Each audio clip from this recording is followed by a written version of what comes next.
पहाड़ियों के बीच एक नन्हा तेंदुए का बच्चा रहता था।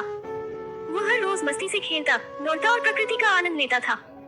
लेकिन एक दिन खेलते खेलते उसका पैर फिसल गया और वह गहरी खाई में गिरकर बेहोश हो गया। उसी समय वहीं पास से एक छोटी बिल्ली गुजर रही थी। उसने देखा कि तेंदुए का बच्चा जमीन पर पड़ा हुआ है और हिल-डुल नहीं रहा। वह तुरंत उसकी मदद के लिए आगे आई।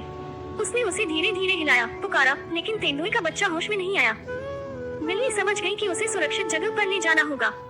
उसने अपनी छोटी गाड़ी निकाली, मुश्किल से तेंदुए के बच्चे को उसमें बिठाया और उसे एक अच्छी जगह ले गई। वहाँ उसने उसकी चोटों का ध्यान रखा, उसे मांस खिलाया और प्यार से उसकी देखभाल की। धीरे धीरे तेंदुए का बच्चा ठीक हो गया और खुशी से बिल्ली के गले लग गया। अब वे दोनों अच्छे दोस्त बन गए। खतरा और माँ का प्रेम। एक दिन जब दोनों घूमने निकले तो अचानक एक चालाक लोमड़ी उनके पीछे पड़ गई। लोमड़ी बहुत तेज थी और धीरे धीरे उनके करीब पहुँच गई।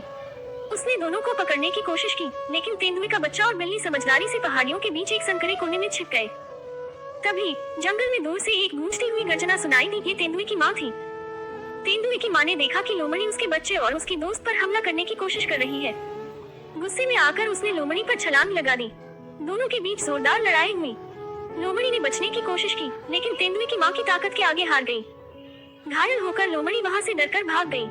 तेंदुए का बच्चा दौड़कर अपनी माँ के पास गया और उसके गले लग गया। माँ ने प्यार से उसे सहलाया और उसकी दोस्त बिल्ली की तरफ देखा। वो समझ गई थी कि यह छोटी बिल्ली